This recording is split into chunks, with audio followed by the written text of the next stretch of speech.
ओम श्री माधवाय नमः। आप सभी का हमारे YouTube चैनल पर हार्दिक स्वागत है। इससे पहले की वीडियो को इतना प्यार देने के लिए और बहुत सारे कमेंट्स करने के लिए आप सभी का हार्दिक आभार। मैंने आप सबके कमेंट पढ़े और आज आप रेस्पॉन्ड करेंगे कार्तिक मास महात्म्य के अध्याय 13 का। साथ ही आप उस कथा को भी सुनेंगे जब कान्हा जी का नामकरण किया जा रहा था। भगवान कृष्ण विष्णु भगवान के अवतार हैं और जब कान्हा जी का जन्म हुआ था तो बिल्कुल साधारण बालक की तरह वे पैदा हुए थे। विधाता का विधान तो पहले ही रचा जा चुका था और ये सब प्रभु की लीला ही थी कि कान्हा जी ने वसुदेव और देवकी के यहाँ जन्म लिया, लेकिन कंस के भय से वसुदेव ने उन्हें नंद बाबा के घर में पहुंचा दिया। नंद बाबा को भी इस बात का नहीं पता था कि स्वयं भगवान विष्णु के रूप में कान्हा जी उनके घर में प्रकट हुए हैं। कान्हा जी का साधारण बालक की तरह नामकरण किया जाना था, लेकिन जब उनके घर में नामकरण कराने के लिए जो पंडित जी आए वो जान गए कि ये कोई साधारण बालक नहीं, ये तो साक्षात श्री विष्णु का अवतार है। तब कान्हा जी ने उन्हें आंखों ही आंखों में जो घूरा था उसका बहुत अद्भुत सुंदर वर्णन आज की इस कहानी में आप सुनेंगे। साथ ही क्योंकि आज गोवत्स द्वादशी भी है, भगवान कृष्ण का गौओं के प्रति प्रेम तो आप सभी जानते ही हैं। जब पहली बार कान्हा जी ने गौवें चराई थी तो उस समय जो परंपरा, जो रस्म निभाई गई थी बहुत सुंदर थी। उसका वृतांत भी आज मैं आपको सुनाने का प्रयास करूंगी। हो सके तो इस वीडियो को आप भरपूर प्यार दीजिएगा। जिन्होंने आज तक एक बार भी कथा सुनने के बाद वीडियो को लाइक नहीं किया है तो आपसे अनुरोध है कि प्लीज आप लोग भी आज इस वीडियो को लाइक कीजिएगा। इससे पहले के वृतांत में आपने सुना था कि किस प्रकार देवर्षि नारद ने राजा पृथु को सभी वेदों के बारे में बताया जो कि समुद्र में जाकर छिप गए थे। अब अहोई अष्टमी पूजन और एकादशियों, कार्तिक मास और प्रयागराज की महिमा का वर्णन सुनने के बाद महाराज पृथु ने देवर्षि नारद से कहा, हे देवर्षि, आप अब भक्त वत्सल भगवान की पूजा का विधि विधान बतलाने की कृपा कीजिए। तब नारद जी बोले, हे राजन, एक पुरातन इतिहास कहता हूँ, सो ध्यान लगाकर सुनो। अत्यंत प्राचीन समय की बात है। कांतिपुर में चौल नाम का हे देवर्षि, आप अब भक्त वत्सल भगवान की पूजा का विधि विधान बतलाने की कृपा कीजिए। तब नारद जी बोले, हे राजन, एक पुरातन इतिहास कहता हूँ, सो ध्यान लगाकर सुनो। अत्यंत प्राचीन समय की बात है। कांतिपुर में चौल नाम का एक राजा राज्य करता था। उसके राज्य में समस्त प्रजा सुखी थी, कोई भी दरिद्र, पीड़ित या दुखी नहीं था। राजा के नाम पर उस देश का नाम चौल देश रखा गया। एक बार वह राजा मूल्यवान मणि मुक्ताओं द्वारा भगवान की पूजा करके वहीं मंदिर में बैठा हुआ था। उसी समय विष्णु शर्मा नामक एक ब्राह्मण ने आकर तुलसी दल और जल से भगवान की पूजा की।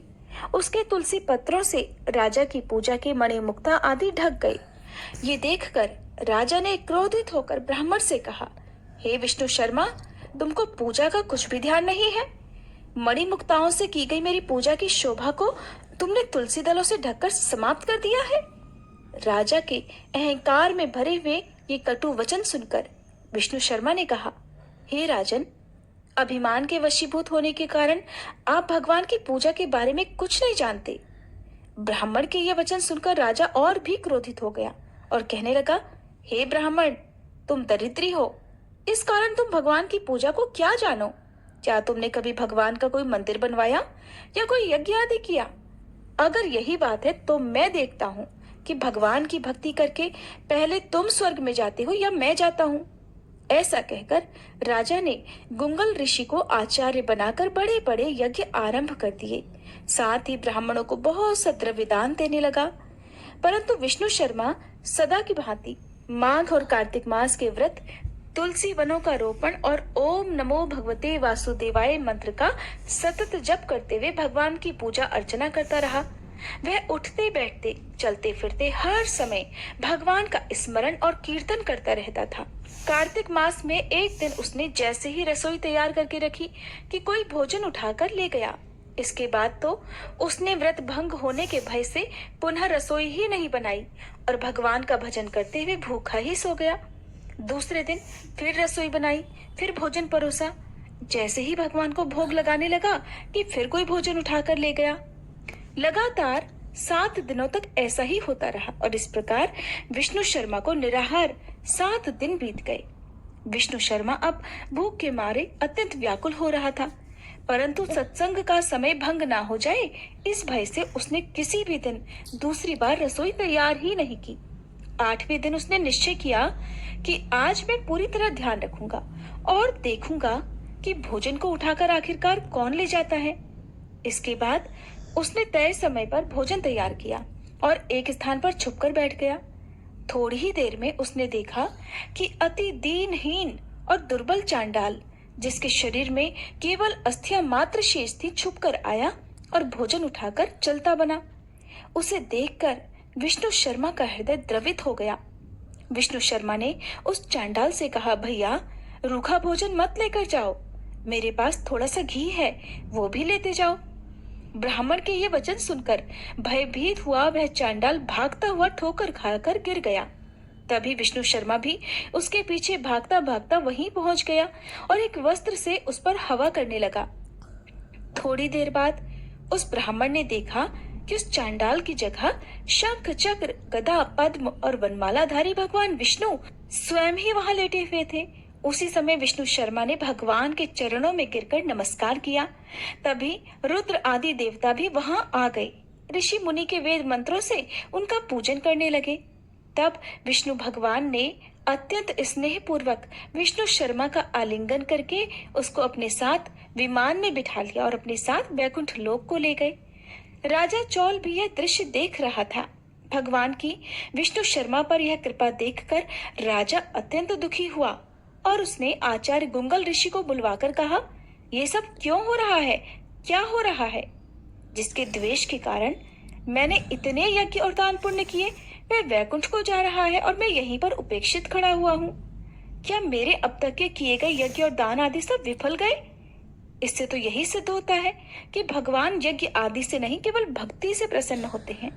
आजीवन ब्रह्मचारी रहने के कारण राजा की कोई संतान भी नहीं थी, इसलिए अपना संपूर्ण राजपाट, धन संपत्ति आदि अपने भांजे को सौंपकर कि भगवान मुझे स्थिर भक्ति प्रदान करे, ऐसा कहते हुए राजा यज्ञ कुंड की अग्नि में कूद गया।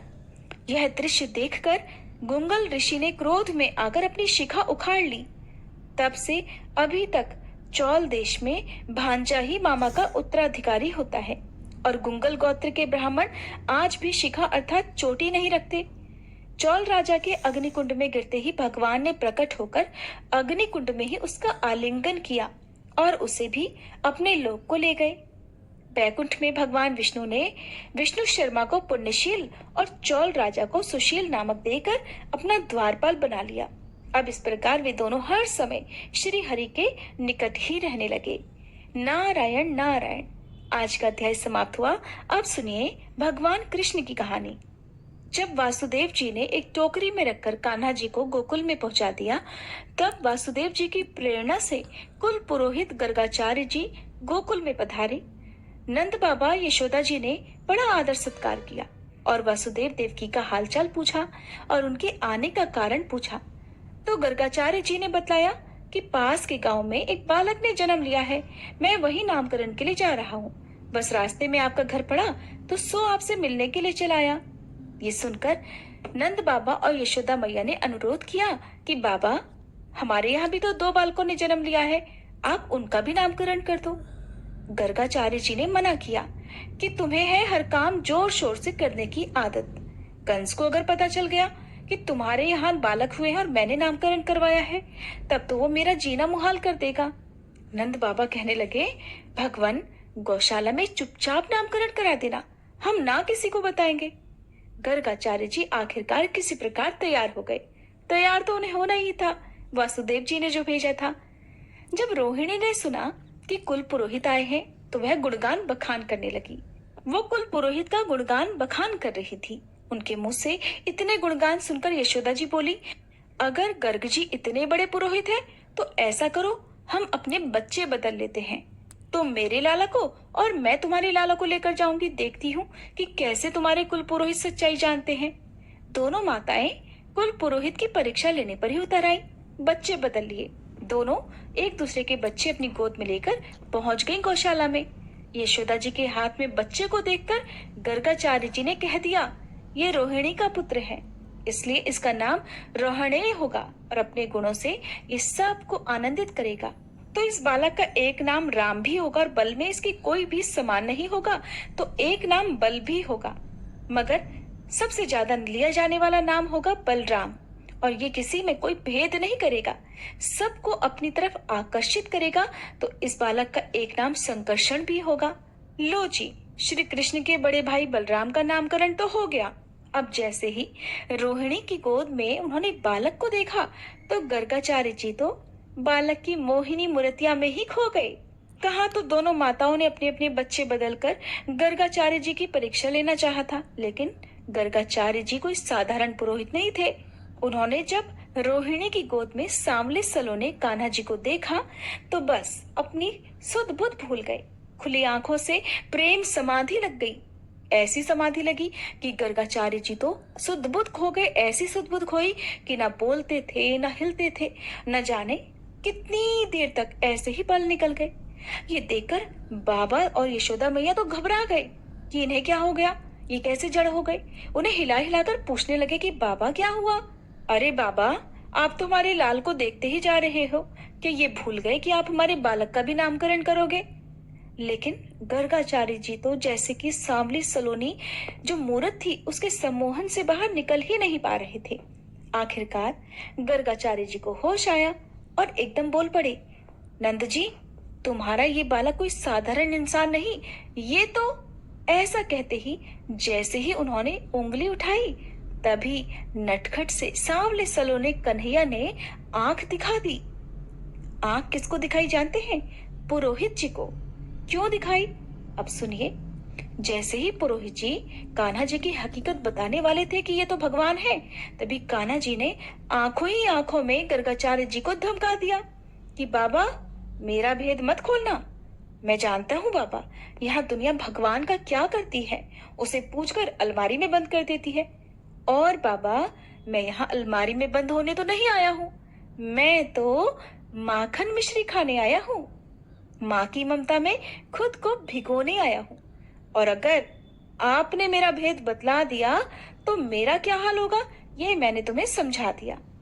मगर गर्गाचार्य जी मान नहीं पाए। उन्होंने दोबारा से कोशिश की।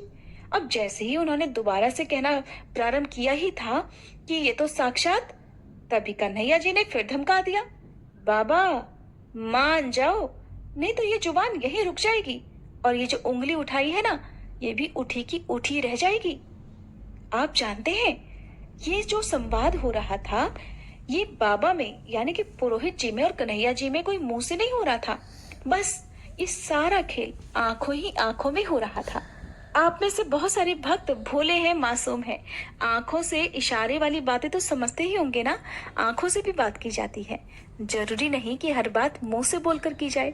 तो कान्हा जी और पुरोहित जी आंखों ही आंखों में एक दूसरे से बात कर रहे थे। कान्हा जी उन्हें धमका रहे थे और पुरोहित जी बार बार मान मुलव्वल कर रहे थे। अब जब ये सारा खेल उनकी आंखों ही आंखों में हो रहा था, तो पास बैठे हुए नंद बाबा और यशोदा जी को कुछ भी नहीं पता चला कि आखिरकार ये हो क्या रहा है। वे दोनों तो मौन बैठे हुए थे। वे दोनों यानी कि कन्हैया जी गोद में और पुरोहित जी उनके सामने। ये सब देखकर आखिरकार गर्गाचार्य जी बोल उठे। बातों में आ गए कन्हैया जी की। कन्हैया जी ने उन्हें धमकाया जो था। कन्हैया जी कहने लगे थे कि गर्गाचार्य जी, अगर आपने मेरा नाम बता दिया, अगर आपने मेरी सच्चाई बता दी, तो मैं आपकी दाढ़ी के बाल नोच डालूंगा। अब गर्गाचार्य जी बोल उठे कि आपके इस बेटे के नाम अनेक होंगे। नंद जी, जैसा कर्म आपका बेटा करता जाएगा, वैसे इसके नए नए नाम भी होते जाएंगे। लेकिन क्योंकि इसने इस बार काला रंग पाया है, इसलिए इसका एक नाम कृष्ण होगा, और इससे पहले ये कई रंगों में आया है। तो मैया यशोदा बोली, बाबा ये कैसा नाम बताया है, इसे बोलने में तो मेरी जीभ ने चक्कर खाने शुरू कर दिए हैं। जरा कोई आसान सा नाम हो तो बतला दीजिए। अब गर्गाचार्य जी कहने लगे, अच्छा यशोदा जी, तब तुम इसे कन्हैया, कान्हा, किशन, किसना कह लेना। यशोदा जी को अपने लाला का ये नाम बहुत पसंद आया। उनके मन की मुराद पूरी हो गई, और फिर यशोदा जी ने सारी उम्र श्री कृष्ण भगवान को कान्हा ही पुकारा। तो ये थी कान्हा जी के नामकरण की कहानी। ये कहानी आपको कैसी लगी? हो सके तो इस वीडियो को आज आप इतना प्यार दीजिएगा जितना प्यार आज तक आपने हमारे चैनल पर अब तक की किसी वीडियो को नहीं दिया है। आप में से बहुत सारे लोग ऐसे हैं जो हर दिन हमारे चैनल पर कथाएं तो सुनते हैं, लेकिन हमारे चैनल को अभी तक सब्सक्राइब नहीं किया है। प्लीज आप अभी इसी वक्त हमारे चैनल को सब्सक्राइब कीजिए और बेल आइकन जरूर प्रेस कीजिए, क्योंकि बहुत सारे लोग पूछते हैं कि आज आपने 8वां अध्याय नहीं सुनाया, हमें 8 से लेकर 11 तक के अध्याय नहीं मिले। ऐसा इसलिए होता है क्योंकि आपने हमारा चैनल सब्सक्राइब करके बेल आइकन जो प्रेस नहीं किया है। आप ऊपर स्क्रीन पर देख सकते हैं, इसी स्टेप को फॉलो करके आप हमारे चैनल को जरूर सब्सक्राइब कीजिएगा। और क्षमा चाहती हूँ, वीडियो बहुत ज़्यादा लंबी हो गई है, तो जो गौ चारण की एक सुंदर सी कहानी है वो मैं आपको अगली वीडियो में जरूर सुनाऊंगी। उम्मीद करती हूँ आप अगली वीडियो का इंतजार भी जरूर करेंगे।